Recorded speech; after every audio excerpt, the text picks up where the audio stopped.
Hi YouTube, welcome back to Wtf Rc Cars. So, continuing on with the quick vids for the Flysky NB4 Plus. We're moving on now to our steering, dual rate and exponential. So, let's give you an explanation of what these do. So, if we look, as dual rate is set at 100%. So we've got full steering, 100% travel each direction. So if we turn this on, we've then got 100%. If we reduce this down, you can see both endpoints are coming down. So then 100% steering will not give you 100% travel. So I can change this in real time, and this effectively brings down both endpoints the same amount. So if you find your car switching ends, so if you're driving and when you turn 100% you're switching ends, you've got far too much steering, you're in a race, so you don't have time to bring your car in and adjust your steering geometry. So what you can do is just drop the dual rate down slightly. So if you run it at 80%, you've only got 80% travel in both directions, and it does mean you don't have to be as careful with the steering. You can just hit your 100% on your actual wheel and it'll stop the RC spinning. So that covers the dual rate. So let's put that back to 100%. Next we have as exponential for steering. So if we turn this on, and what this comes in useful for, I found, if your steering for whatever reason is incredibly twitchy and you find it hard keeping your car in a straight line, you find it hard putting small movements in, then what we can do is we can go negative. So if we go to extreme, you'll see what this does. So if we've got extreme negative expo, if you notice how far I'm turning the wheel, and then it'll come back to you when you get to the extremes. So if you're struggling making small corrections, coming down one longer, faster straights, you can move the wheel further before it actually comes in. But then don't forget, it's going to come back to you at the end of the travel. So you wouldn't ever really use it at that much of an extreme. But if we turn it down a bit more, you can see on the curve, you've got a lot less movement for a lot more travel of the wheel on your transmitter at the beginning. And then you get your full lock still at the end. So used in conjunction with dual rate, you can finely tune the characteristics of your steering to suit what kind of track you're on, or if you're struggling to actually put the tiny amounts of movement in, you've got the RC set up really twitchy, and rather than be able to have to pull into the pits and make corrections on your actual geometry of your steering, you can actually dial in or out expo or dual rate. Now what I find useful is to have it set on the main screen. So if you tap in this area, you can tap on any of the available slots. So you can come in here and you can go down and you've got forward and brake expo, steering expo. So if let's have a look what we've got set. So we've got forward dual rate, back dual rate and steering dual rate set. So we're not using channel 3 and 4, so you could go on here and then you could set steering exponential. Let's have a look. So you can have brake expo, and you can have the actual settings read out on the screen so you know what you've got it set to the whole time. And then also if we go into assignment, so if we take the top one, which is TR3, and we leave this normal, we go to function, and we go down to steering dual rate. Change that to 1 direction. I find it better if you reverse this, and you'll see why in a second.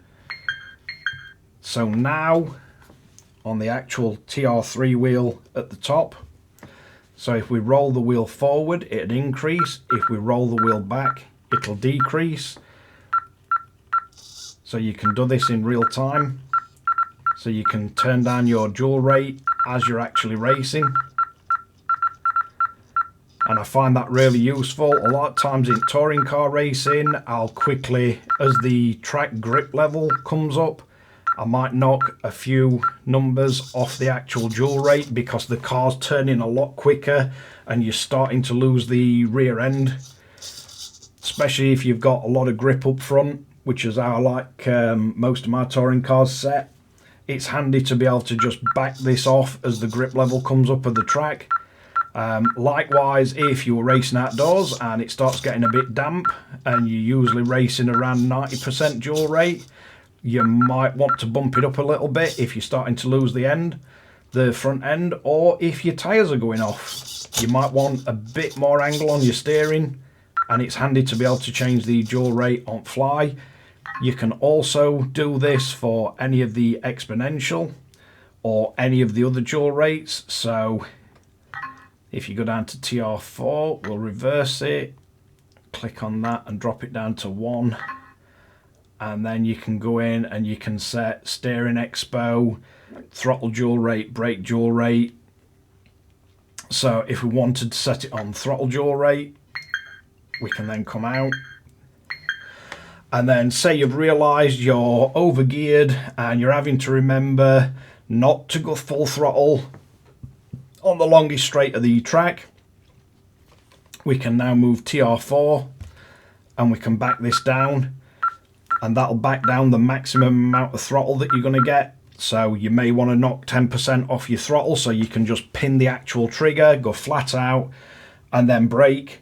You can also do this for your brake so you can control your maximum braking. It's really useful. But yeah, that's just a quick guide on how you would go about setting up your throttle and brake exponential.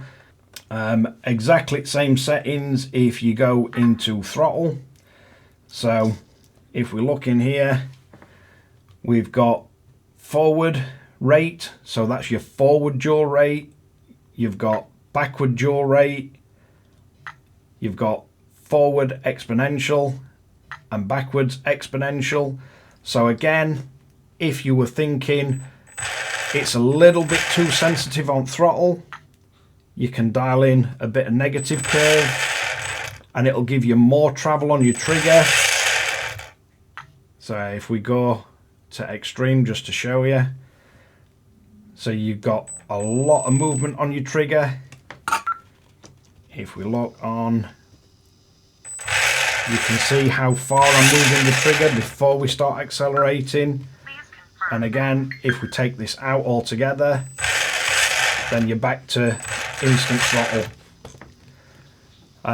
Same with assignments, you can assign any of these settings. And it's same with the dual rates. We can turn this down and it'll basically drop your endpoint straight down. So we've only got 21% at max, or you can turn it up and you've obviously got a lot more. Please confirm.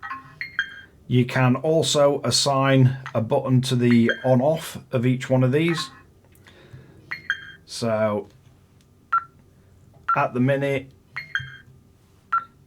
we've got our steering dual rate and throttle dual rate on dials, but you can go in, we can go to assignment, and if you pick a button, so if we just randomly pick this one and we change it to turn function, you can turn steering dual rate and expo on and off, throttle dual rate expo on and off. So if we click on the steering, then we back our dual rate down. You can then click the button and it'll tell you that your steering dual rates are on and off. So there we've got it off. Click the button, and then we've got whatever rate we have set. So if I do it at extreme, just so you can see what I mean. So we've got it off, on, off. So you can quickly flick between a preset, or if you leave it on, you can change it as much or as little as you like.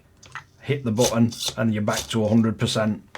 And you can assign that for any of the functionality for the Expo or Dual rate. It does turn them both on and off at the same time, or you can assign it to any of the dials and you've got full control over it in 1% increments.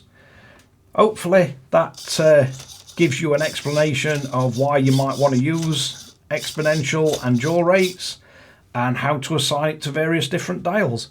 But thanks again for watching Wtf Rc Cars. If you like this kind of content, don't forget to like and subscribe, hit the notification bell, chat to friends and family, and catch you guys again in the next one.